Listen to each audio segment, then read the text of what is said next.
Eu creio que nesses dias o Senhor está gerando um povo. Eu tenho pedido de Deus, quando eu vejo a igreja cheia de pessoas, que eu não queria uma igreja cheia de pessoas vazias, que eu não quero uma igreja cheia de pessoas vazias, eu não quero ser pastor de um povo vazio. E quando o Senhor colocou isso no meu coração, eu resisti com medo justamente da falta de resposta da maioria. E é tão gostoso saber que Deus, tudo que Ele começa com um pouquinho de pessoas. Gideão queria 32 mil homens para ir para a peleja, ia lutar com 135 mil. Ele foi com 300. Já pensou que diferença? E o Senhor deixou bem claro para mim: fique tranquilo, eu vou enviar aqueles que me ouvirem. E você que durante esses dias está ouvindo a voz do Senhor, Ele está construindo no teu espírito uma intimidade como nunca antes, uma intimidade para sobreviver aos tempos que virão.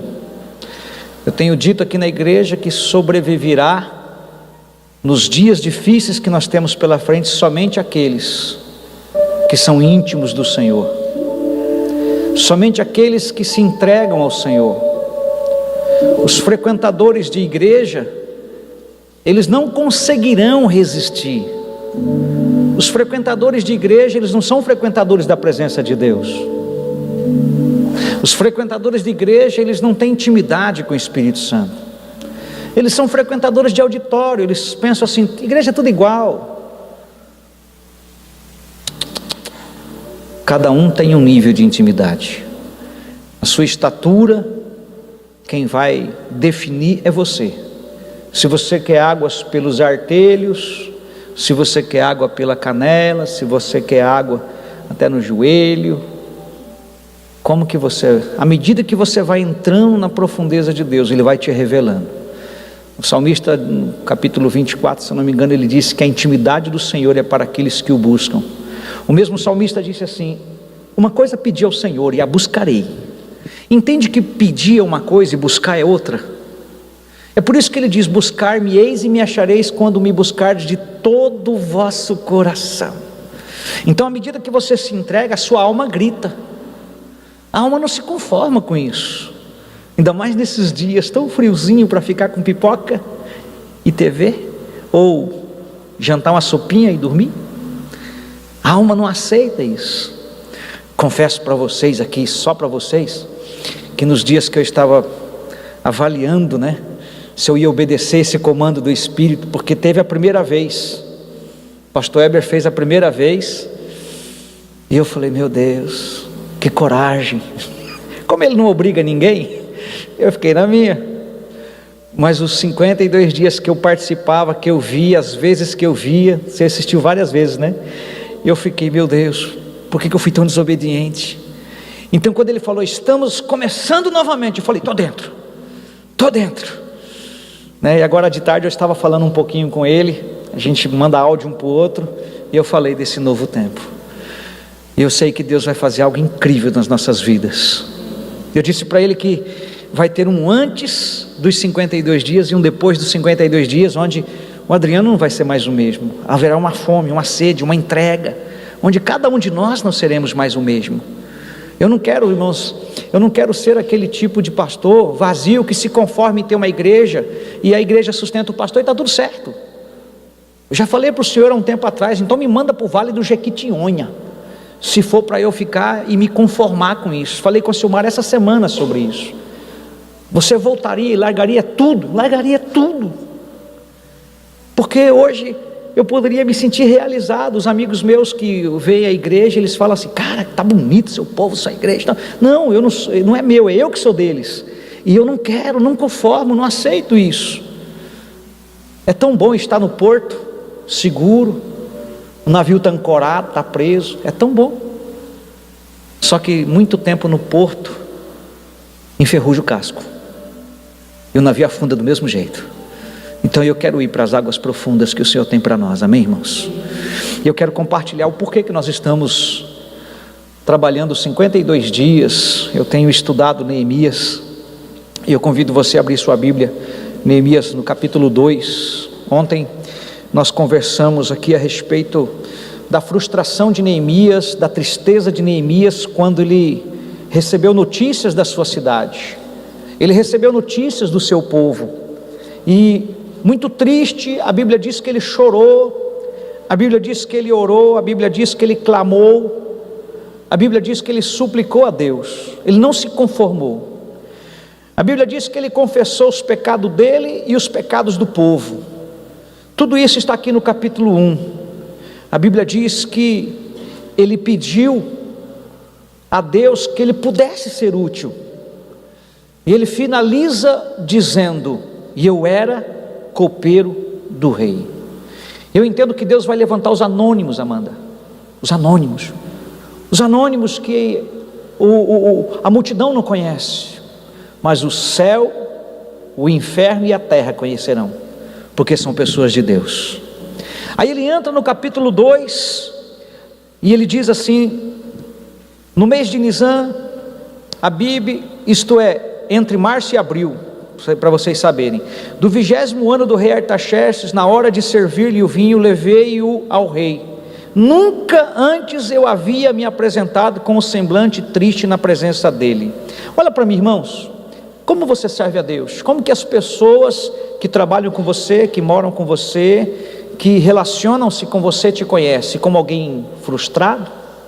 Alguém triste? Você é um cristão, você se apresenta como na sociedade? Como que as pessoas te conhecem?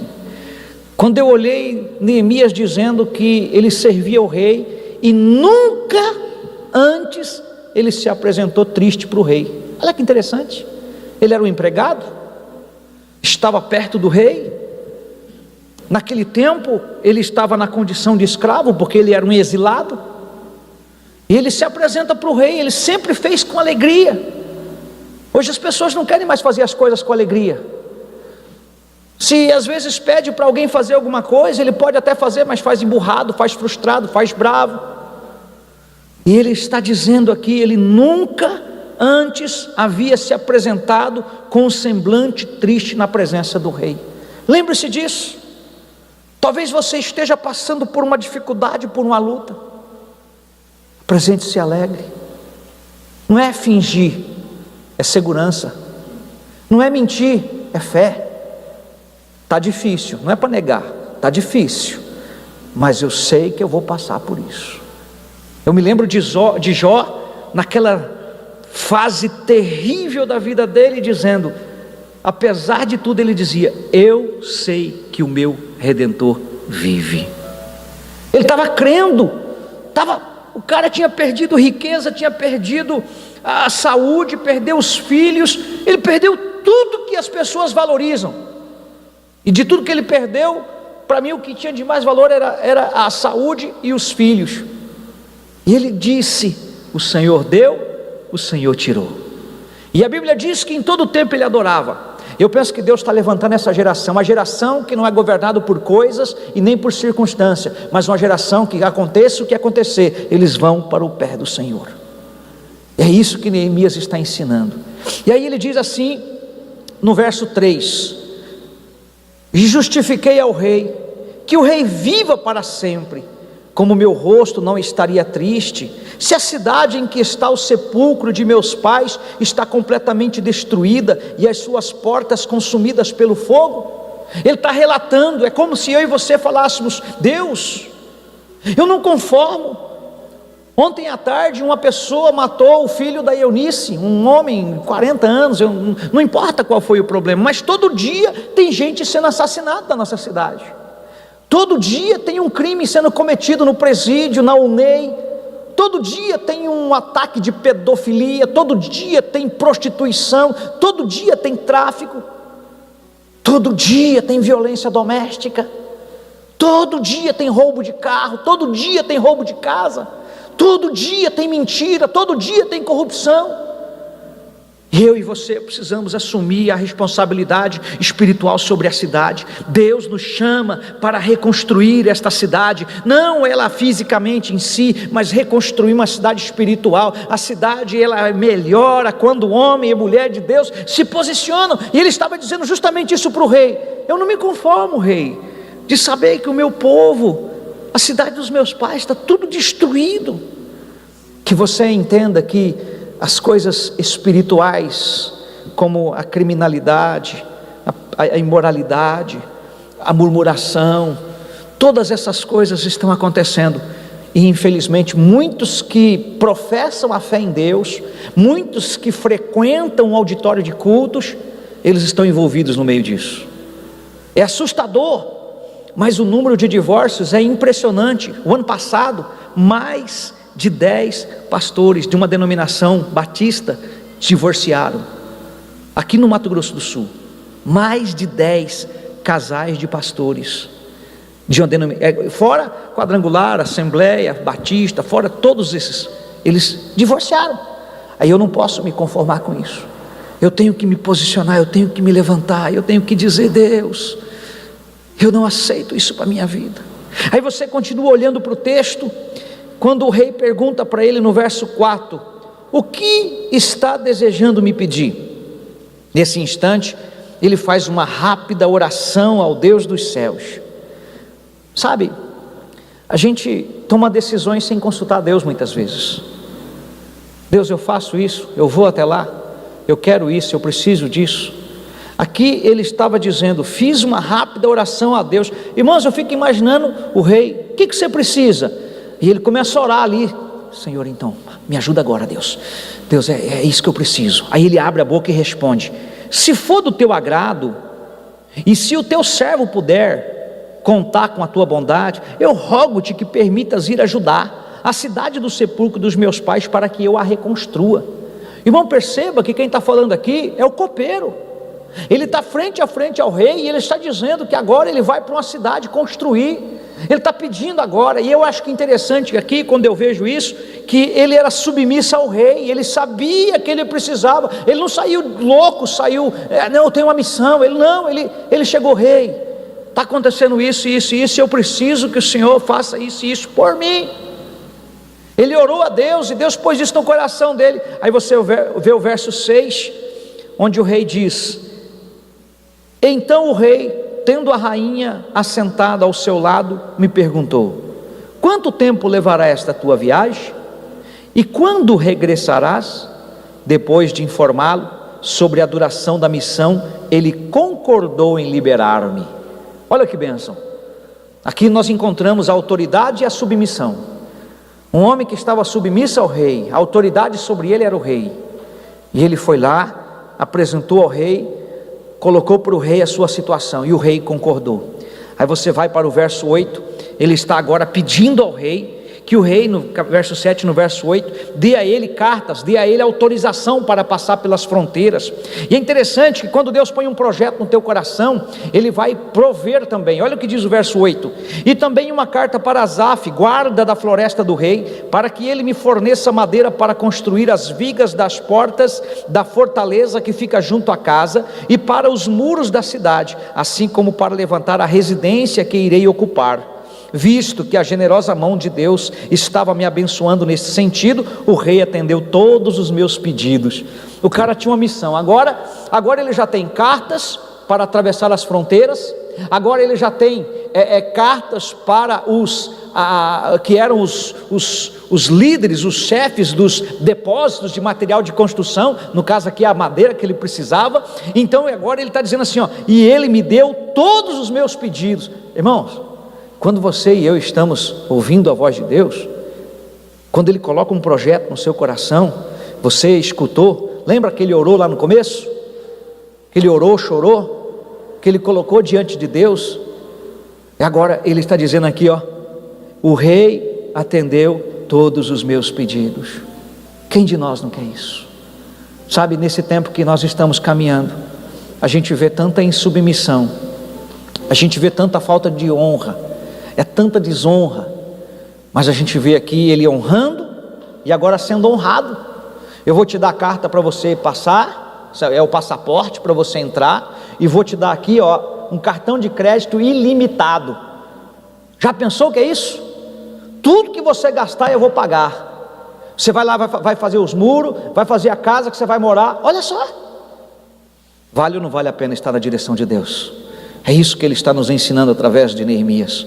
Quando você continua lendo o texto, você precisa entender uma coisa: quando alguém perceber que você está disposto a servir a Deus de verdade, quando os teus amigos, teus colegas, teus familiares, ou até a tua família, perceber que você está mudando, vai sair da religião tradicional da família, vai mudar os teus hábitos, é natural que se levante os inimigos. Você veja o verso 10, Sambalate, o Horonita, e Tobias, o oficial amonita, não esconderam seu profundo desagrado, assim que notaram que havia alguém interessado no bem dos israelitas. Já começaram a ficar, esse povo que está chegando aí, o que esse cara está interessado? Quantas pessoas que eram teus amigos não vão ser mais, porque agora você é crente, porque você é evangélico, você não toma mais a cervejinha, você não participa mais da festinha, você não vai mais na balada, virou santarrão. Não, é santo mesmo. Eu mudei meu estilo de vida. E ele recebeu aqui, ele percebeu a influência do maligno, ele percebeu. Aí você vê que ele vai para Jerusalém, ele chega lá e começa a acontecer algo. Presta atenção no verso 12. Levantei-me durante a noite, lá em Jerusalém já, saí com alguns dos meus amigos, todavia não compartilhei com ninguém o que meu Deus havia entusiasmado meu coração para que eu fizesse por Jerusalém.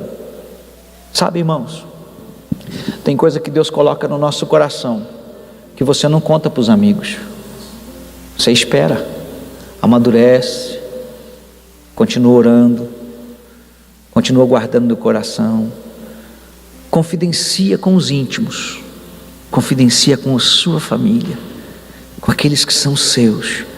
Eu sublinhei essa parte do texto porque quantas vezes a gente compartilhou nossos planos e o inimigo se levantou através da vida de alguém para atrapalhar, para frustrar você, para te impedir. Ele disse aqui, eu não compartilhei com ninguém o que meu Deus havia entusiasmado meu coração para fazer. Seja um trabalho missionário, seja um trabalho na igreja, seja um trabalho com negócios, seja qual for a situação, guarda no teu coração, não sai contando para todo mundo. É igual pessoas que saem mostrando tudo quanto é coisa da vida deles, eles ficam expostos. Tem coisas que você pode expor, que não é para esconder, mas tem coisas que você guarda para o teu coração. Como saber o que é guardar e o que não guardar? Espírito de Deus. Ele está dizendo aqui o que Deus colocou no meu coração. E é interessante que ele ia precisar das pessoas, então haveria o momento certo de compartilhar, haveria o momento certo em que ele teria que fazer, de falar, de revelar aquilo que ele precisava fazer. Aí você vai continuando lendo, quando chega no verso 16, ele diz assim: os oficiais não ficaram sabendo aonde eu tinha ido, pois até então eu nada havia revelado aos judeus, aos sacerdotes, aos nobres, aos oficiais e aos demais sobre a obra que iriam realizar. Havia um povo, ninguém sabia dos 52 dias aqui na igreja, que o pastor simplesmente no domingo à noite desloca para falar que vai ter 52 dias de culto, que eu fiquei guardando no meu coração, perdi a oportunidade de fazer. Quando chegou a hora, nós vamos. Pegou um monte de gente surpresa, inclusive minha esposa. Amor, e o frio? Eu falei, pois é, vamos sair do comodismo, vamos sair dessa situação que a gente fica amarrado. E é interessante que ele cita aqui, irmãos, judeus, sacerdotes, nobres, oficiais e demais pessoas que iriam participar daquela obra. Então o que acontece aqui? Ele estava agora já perto do povo, já estava em Jerusalém, já havia um plano definido no coração dele, mas ainda ninguém sabia. Mas conforme você continua lendo, conforme você continua observando, no verso 18 ele diz: também lhes revelei como Deus tinha sido misericordioso comigo, e tudo quanto o rei havia declarado, Diante disso, eles exclamaram: levantemo-nos, pois, e reconstruamos nossas muralhas. E cheios de ânimo, fortaleceram suas mãos para a realização desse bom projeto. Aqui agora ia aparecer quem ia ajudar. Aqui agora começou a levantar. Conta comigo, pastor. Estamos juntos, pastor? É isso aí, vamos lá. Irmãos, nós vamos orar 52 dias, vamos ter 12 horas de adoração e vamos ter 21 dias de jejum. Estamos juntos, pastor. É mais ou menos assim. Aqui, irmãos, nós vamos trabalhar só em Neemias esses dias, pelo menos comigo. Outras pessoas vão ministrar. Mas eu quero que você perceba que eles no verso 18, eles estão dizendo assim, ó, cheios de ânimo, fortaleceram suas mãos para a realização desse bom projeto. Eu tenho um projeto para essa cidade, eu tenho um sonho, uma escola para as nossas crianças, que hoje as coisas nas escolas estão cada vez pior. A gente precisa ter uma escola com princípios cristãos, e eu penso que no Brasil inteiro estão se levantando. Recentemente eu fiquei sabendo de um projeto da Assembleia de Deus, que eles vão construir 600 escolas no Brasil, para estabelecer princípios cristãos. E eles podem, eles têm essa condição, eles têm 100 anos de história, e eles podem, e eu louvo a Deus pela vida dos irmãos com essa iniciativa. Eu tenho um sonho para a nossa cidade, eu nasci nessa cidade, da época que eu fui garotão aqui, até os dias de hoje, 30 e poucos amigos meus, na época eu parei de contar no 35, 34, já morreram. Eram pessoas para estar com 45 anos como eu estou, 46, eram pessoas para estar vivendo com seus filhos. Alguns que ainda estão aí, são alcoólatras hoje, são divorciados, estão vivendo numa vida de miséria, e antes não era assim. Eu quero que os meus amigos sejam salvos, eu quero que os meus familiares sejam salvos, eu quero ganhar essa cidade para Jesus. Ela não cabe num auditório, mas está cheio de pastores na cidade, que as igrejas enchem de pessoas que querem buscar Deus. A igreja de Jesus, ela não precisa de um auditório. Isso aqui é necessário, mas não é essencial. É importante. Eu mostrei para os irmãos que estiveram comigo em Goiânia, lá em Trindade, a igreja que funciona debaixo de uma árvore, um monte de turcanas, os índios turcanas, e eles louvando e celebrando a Deus. O Raniel e o Júnior viram o pastor da igreja. Eles não têm, só tem um poço que bomba ali para sair água, e o culto acontece debaixo daquela árvore. Tem gente que anda 70 quilômetros para ir naquela igreja, debaixo de uma árvore. Quantos de nós temos carro, temos moto, temos condição de ir e vir, não estamos a 70 quilômetros da igreja, e a gente faz corpo mole? Quantos de nós? Queridos, é natural que você, ao entrar para fazer as coisas de Deus, se levante uma oposição. Nesse momento, se você observar o verso 19, diz assim: no entanto, quando Sambalate, o horonita, Tobias, o oficial amonita, e Gesem, o árabe, tomaram conhecimento desses fatos, zombaram de nós, desprezaram-nos e questionaram: o que é isso que estáis tentando fazer? Quereis rebelar-vos contra o vosso rei? Querido, Gesem, Tobias e Sambalate, esses três personagens, eles vão perturbar Neemias, eles vão perturbar a obra durante os 52 dias. Não pense que porque agora você é crente, que o diabo não vai atacar, aí que ele vai atacar. Não pense porque agora você está na fé, que não haverá situações de ataque, aí que ele vai atacar. Porém, a diferença é que nós não seremos atingidos, porque nós estamos revestidos de Efésios capítulo 6, quem lembra? Armadura da fé.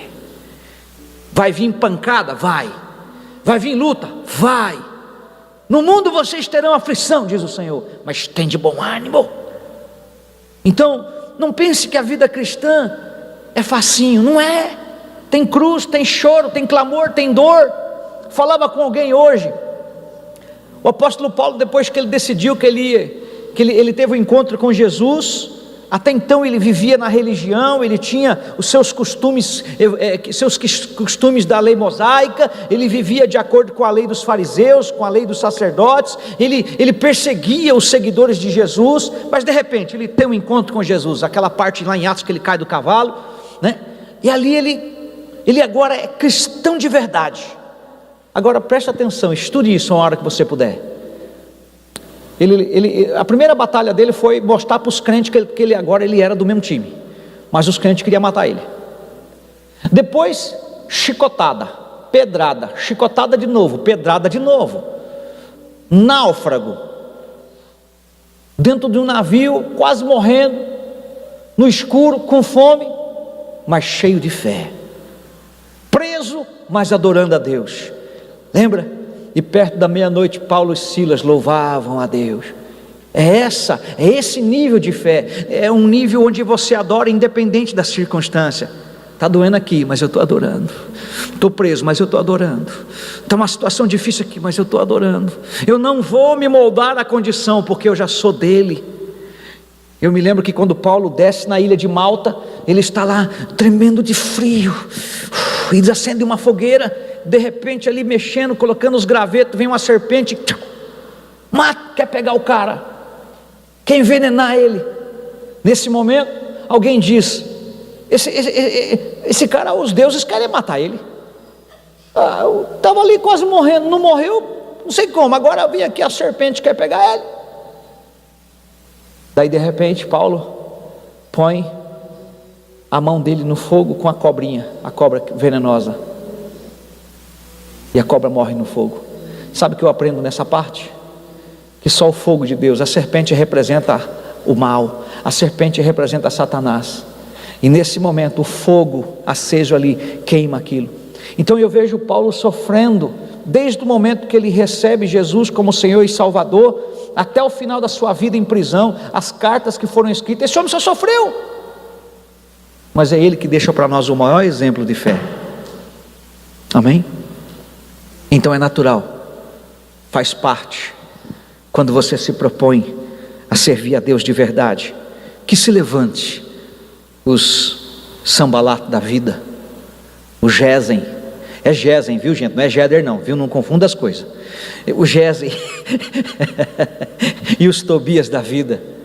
Eu olho para esse texto e eu vejo que quando eu estou na obra, o inimigo vai se levantar, vai trazer tribulação para a vida dos mais fracos, e eu vou ter que arrancar os mais fracos, eu vou ter que ir lá, eu vou confrontar. Se você tem um estilo de vida pecaminoso, eu vou falar, Adriano não é assim, Marisete não é assim, Renan não é assim, Gabriele não é assim, está errado, Amanda está errado. Você pode até ficar bravo comigo, mas se você obedecer, você vai se dar bem. Porque o pastor que se conforma com o estilo pecaminoso do seu povo, irmãos, está indo ele e o povo para o inferno. Por isso que a gente não fala aqui coisas tão agradáveis eventualmente, mas eu sei que no Espírito Santo nós temos a capacidade de vencer. Quando eu vejo ele dizendo no verso 20, afirmei-lhes então, afirmei, o Deus dos céus é quem fará com que sejamos bem-aventurados. Em nenhum momento ele confiou em si mesmo, em nenhum momento ele confiou na força do seu braço, em nenhum momento ele achou que ele era o cara, mas ele está agora dizendo aqui, o Deus dos céus é quem fará com que sejamos bem-aventurados e nos dará sucesso nessa obra, e nós, seus servos, apenas nos levantaremos e trabalharemos. Todavia vós não tendes parte, nem direito, nem memorial em Jerusalém. A sua confiança não pode estar na sua capacidade teológica, não pode estar na sua capacidade do seu certificado, do seu diploma que você recebeu na faculdade, não pode estar na nossa condição financeira, não pode estar na nossa condição física, precisa estar em Deus. Amém, irmã Jani? Precisa estar em Deus. Eu gosto quando ele finaliza dizendo para Sambalat, para Gesem e Tobias, quando eles perguntam, o que é isso que vocês estão tentando fazer? Eles já transtornam a situação. Vocês querem se entregar para o rei? Querem falar, querem ser contra o rei? Ele diz, não, o Deus do céu é quem fará com que sejamos bem-aventurados. Quer ser bem-sucedido? Confie em Deus. Existem muitas pessoas que não confiam em Deus, que não andam com Deus, mas que aos olhos dos homens são bem-sucedidos. Ser bem-sucedido na terra e não ser bem-sucedido no céu. Sabe qual é o texto que diz isso? De que adianta ganhar o mundo inteiro e perder a própria alma? Milhões de pessoas. Eu vi esses dias uma reportagem do Michael Schumacher, né? Que foi passear de esqui, bateu a cabeça, está lá, já gastou 60 milhões, não sei quantos milhões lá, diz que é 6 milhões, acho que é por mês, para manter ele vivo. Todo o dinheiro que ele ganhou, irmãos. Os amigos se afastaram, todo mundo se afastou. Então que nós possamos entender isso, amém?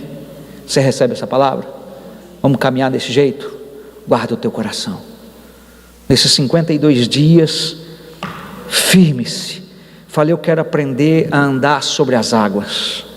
Eu quero aprender a viver com a água sobre os ombros. Eu quero caminhar no sobrenatural de Deus. É dessa maneira. Eu quero parar e ver alguém enfermo. Vem cá que eu vou orar por você. Não ter medo disso. Quem vai fazer é Deus, amém? Você pode ficar em pé, gente?